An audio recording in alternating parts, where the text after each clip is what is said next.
menyelam lebih dalam, menelusuri darah politik Joko Widodo. Pada tahun ke-1949, setelah tentara Belanda benar-benar angkat kaki dari Indonesia, era kolonialisme klasik pun berakhir. Namun di banyak tempat, tatanan sosial yang terbentuk selama masa kolonial masih tetap berlangsung dalam bentuk lain. Di sebuah desa kecil bernama Kragan, yang terletak di Kabupaten Karanganyar, seorang pria bernama Lamidi Wiromiharjo bin Mangun Binomo mengambil alih kepemimpinan sebagai lurah. Ia melanjutkan jejak ayahnya Mangun Binomo yang sebelumnya menjabat sebagai lurah di Desa Giritirto, Kecamatan Ngemplak, Kabupaten Boyolali. Limidi adalah pemimpin yang dikenal dekat dengan rakyatnya. Menurut catatan Wawan Masudi dan Ahmad Ramdhani dalam buku Jokowi dari Bataran Kalianyar ke Istana, Lamidi memimpin desa sejak tahun 1950-an hingga pertengahan 1980-an, melintasi berbagai periode pemerintahan, termasuk masa Orde Baru. Ia bukanlah sekedar seorang lurah biasa, melainkan seorang lurah dongkol, istilah untuk lurah yang menjabat seumur hidup. Dalam perjalanannya, Lamidi menikah 3 kali dan dari pernikahan pertamanya, lahirlah seorang putra yang bernama Widiatno Notomiharjo. Sebagai seorang anak lurah, Widiatno Notomiharjo tumbuh dalam kondisi yang relatif lebih baik dibandingkan kebanyakan anak-anak desa lainnya. Saat remaja, ia menikmati kebebasan lebih dari teman-teman sebayanya. Ketika masih duduk di bangku SMA, ia sering mengendarai sepeda motor pabrikan Birmingham Small Arms dan membonceng seorang gadis SMP bernama Sujiatmi. Kedekatan mereka berlanjut hingga akhirnya mereka menikah. Dalam buku Saya Sujiatmi Ibunda Jokowi yang ditulis oleh Christine Sama dan Prasiskarya Susanti, diceritakan bahwa meskipun pendiam, Widiatno memiliki kepercayaan diri yang cukup tinggi, terutama ketika menyanyikan lagu-lagu keroncong. Suaranya tidak jelek, bahkan cukup enak untuk didengar. Namun kehidupan di Solo pada era 1960-an tidaklah mudah.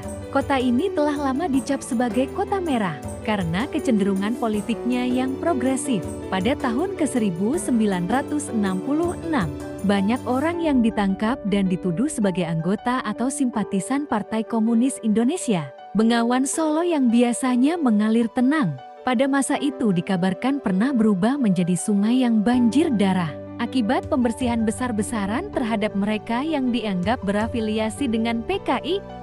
Didapat dari seorang tokoh PKI yang tertangkap diungkapkan antara lain bahwa daerah Solo akan dijadikan pilot proyek dari gerakan 3. Meski berada dalam situasi yang penuh gejolak, Widiatno tidak sampai ditangkap atau dijadikan tahanan politik. Namun bertahun-tahun setelahnya, terutama menjelang kampanye Pilpres 2014 dan ke-2019, ketika anaknya mencalonkan diri sebagai presiden, ia diterpa isu yang menghubungkannya dengan gerakan terlarang G30 SPKI. Ada desas-desus yang menyebut bahwa ia pernah menjadi komandan organisasi perlawanan rakyat Boyolali sekitar tahun ke-1965. Adalah masa ketika ia sedang menjalankan bisnis penggergajian kayu. Kehidupan Widiatno memang tidak sepenuhnya terlepas dari politik. Ia pernah menjadi aktivis Partai Demokrasi Indonesia, sebuah partai hasil fusi beberapa partai nasionalis dan religius pada era Orde Baru. FX Hadi Rudiatmo, mantan wali kota Surakarta, pernah mengungkapkan bahwa ayah Jokowi pernah menjabat sebagai ketua Satgas PDI, sementara dirinya menjabat sebagai ketua DPT PDI. Warna merah yang identik dengan PDI dan Solo yang dikenal sebagai kota merah kembali dimanfaatkan lawan-lawan politik untuk menjatuhkan Jokowi dengan tuduhan yang tidak berdasar.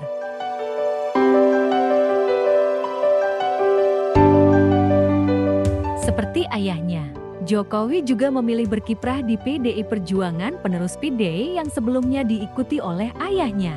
Langkah politik Jokowi pun terbilang sukses. Ia terpilih sebagai wali kota Solo pada tahun 2005 dan kembali menang dalam pemilihan berikutnya pada tahun 2010. Selama menjabat ia mendapat banyak pujian karena berhasil menata pedagang kaki lima tanpa menimbulkan bentrokan. Keberhasilannya di Solo menjadi modal besar yang membawa ke panggung politik yang lebih luas. Pada tahun ke-2012, ia mencalonkan diri sebagai Gubernur DKI Jakarta dan menang. Jabatan ini pun tidak ia tuntaskan karena pada tahun ke-2014, ia menjalankan diri dan berhasil menjadi Presiden Republik Indonesia.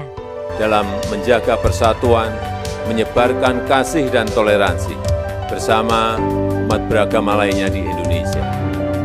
Perbedaan adalah kekayaan dan toleransi. Jokowi dengan demikian meneruskan jejak kepemimpinan yang telah dimulai oleh kakek dan buyutnya yang dulu menjabat sebagai lurah. Sebelum terjun ke politik, ia juga pernah menapaki jalan yang ditempuh oleh ayahnya sebagai pengusaha perkayuan. Kini jejaknya sudah diikuti oleh anak sulungnya yaitu Gibran Rakabuming Raka. Setelah menekuni bisnis catering dan menjadi wali kota Solo, dan sekarang Gibran telah berhasil menjadi wakil presiden Indonesia. Bismillahirrahmanirrahim. Demi Allah saya bersumpah akan memenuhi kewajiban Wakil Presiden Republik Indonesia. Sejarah pun kembali berulang. Dari seorang lurah di desa kecil di Karanganyar hingga seorang presiden yang memimpin negara.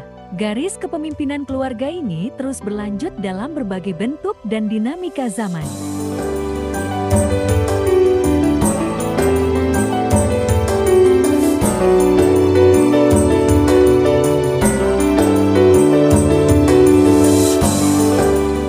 Di tengah bayang-bayang sejarah yang samar, sebuah foto tua muncul ke permukaan mengundang tanda tanya yang tak kunjung terjawab. Foto itu diambil oleh Howard Sorex, seorang jurnalis foto ternama dari majalah Life, yang telah mendokumentasikan berbagai peristiwa penting dunia pada masanya. Dalam satu koleksi fotonya, terdapat sebuah gambar yang menampilkan seorang pria yang memiliki kemiripan yang luar biasa dengan Jokowi. Foto itu memperlihatkan seorang pria berdiri di sisi D.N. Aidit, pemimpin Partai Komunis Indonesia, yang sedang berpidato di atas mimbar dalam sebuah kampanye politik pada 1955.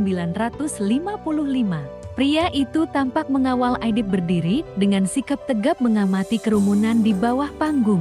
Keberadaan foto ini yang terdokumentasi dalam arsip resmi majalah Life menarik perhatian para peneliti dan jurnalis sebab ada desas-desus yang mengatakan kalau pria dalam foto itu memiliki hubungan dengan Jokowi. Ada juga yang mengatakan kalau kemiripan posturnya menimbulkan berbagai spekulasi di kalangan masyarakat, bahwa yang berada dalam foto itu adalah ayah Jokowi, yaitu Nautau Meharjo, yang dalam segmen sebelumnya beberapa kali ia sempat dikaitkan dengan partai yang telah mengubah tatanan pemerintah negara kita itu. Sejumlah publikasi internasional termasuk Wikipedia dalam entry tentang D.N. Aidit turut memuat foto itu. Sebelumnya, blog seorang penulis Malaysia Suhaizam Zahri telah lebih dulu membagikan foto itu, yang kemudian diambil oleh berbagai jurnal dan publikasi lainnya.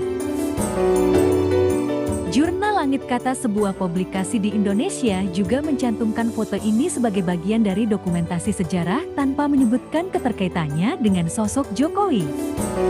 Tidak boleh dibicarakan lagi. Keaslian foto ini tidak dapat dibantah, sebab berasal dari koleksi resmi majalah Life yang telah dikutip oleh berbagai sumber yang memiliki kredibilitas dalam penelitian sejarah. Tidak ada indikasi bahwa foto itu merupakan hasil rekayasa atau suntingan. Mengingat tujuan utama publikasi-publikasi itu adalah mendokumentasikan perjalanan sejarah Aidit dan Pekri pada masa itu. Kemunculan sosok yang mirip dengan Jokowi dalam foto itu murni kebetulan, setidaknya dari perspektif jurnal-jurnal yang memuatnya. Tidak ada motif politik atau kepentingan lain dalam publikasi gambar itu. Namun di tengah minimnya informasi mengenai sejarah keluarga Jokowi, keberadaan foto ini tetap menjadi perbincangan yang menggugah rasa ingin tahu banyak orang. Terkhusus karena ayahnya memang diketahui beberapa kali memiliki keterkaitan dengan PKI. Joko Widodo mengutarakan kejengkelannya atas isu PKI. yang masih menerpa pada dirinya. Mengutarakan kejengkelannya atas isu PKI yang masih menerpa dirinya, Jokowi menegaskan isu PKI dalam pusaran pertanyaan yang tidak terjawab. Foto ini menjadi saksi bisu masa lalu yang mungkin menyimpan rahasia lebih dalam dari yang terlihat di permukaan. Sejarah sebagaimana adanya selalu menyisakan ruang bagi interpretasi dan misteri yang menanti untuk dipecahkan. Selain itu, di tengah kontroversi tentang siapa sebenarnya ayahnya, sebuah fitnah lain pun mencuat, kali ini mengenai sosok ibunya Sujiatmi.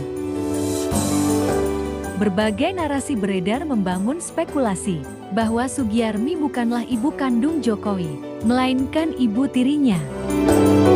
Sejak awal, Jokowi sendiri telah menyebutkan beberapa kali lokasi berbeda sebagai tempat kelahirannya. Dalam satu kesempatan ia mengaku lahir di bantaran Kalimangge, Manahan, Solo, mengabarkan masa kecilnya yang penuh kemelaratan di bawah tekanan pemerintah Orde Baru, yang disebutnya telah menggusur rumah keluarganya hingga 3 kali tanpa ganti rugi.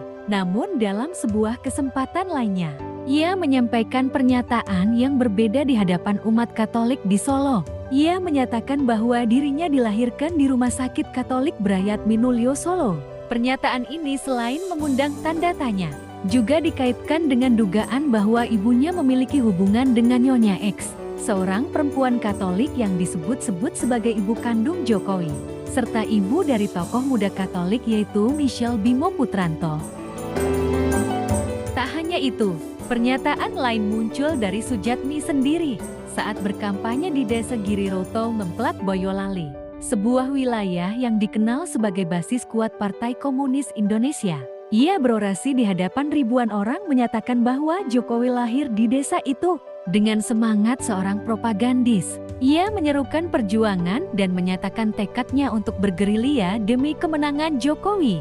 Hal ini memicu pertanyaan yang besar. Mungkinkah seorang ibu kandung berbicara dengan cara demikian tentang putranya? Para ahli psikologi berpendapat bahwa seorang ibu kandung akan lebih cenderung melindungi anaknya daripada mengaitkannya dengan memberi kelam sebuah desa yang lekat dengan sejarah PKI. Sebagai pembanding, Miono, adik kandung Sugiatmi, pernah secara terang-terangan menyatakan ketidaksetujuannya terhadap pencalonan Jokowi sebagai presiden. Ia berpendapat bahwa Jokowi sebaiknya menyelesaikan tugasnya sebagai Gubernur DKI Jakarta sesuai janji awalnya sebelum mengejar ambisi yang lebih besar. Namun di hari yang sama saat Sugiatmi berorasi, Miono tampaknya mendapat tekanan. Ia dipaksa untuk menyampaikan pernyataan yang berbeda. Ia menyebut bahwa Jokowi telah menerima wahyu Tuhan untuk menjadi presiden. Pernyataan ini dinilai sebagai sesuatu yang tidak wajar dan menimbulkan dugaan bahwa Miono berada di bawah tekanan untuk mendukung ambisi politik Jokowi. Atas beberapa fitnah yang tidak berdasar ini pun Jokowi sempat menyesalkan. Masih banyak masyarakat yang percaya terhadap isu hoax yang beredar luas di media sosial mengenai dirinya. Oleh karenanya isu ini telah beredar bertahun-tahun dan tetap dipercaya oleh sebagian masyarakat meskipun telah berkali-kali dibantahnya. Jika ditilik lebih dalam, tuduhan tersebut tidak masuk akal. Ia mengatakan bahwa PKI telah dibubarkan pada tahun ke-1965, sedangkan ia lahir pada tahun 1961. Selain itu, jika foto itu dilihat kembali dan ditilik lebih dalam, maka tidak akan mungkin Jokowilah yang berada di dalam foto itu, karena foto itu diambil pada tahun ke-1955, sedangkan Jokowi belum dilahirkan.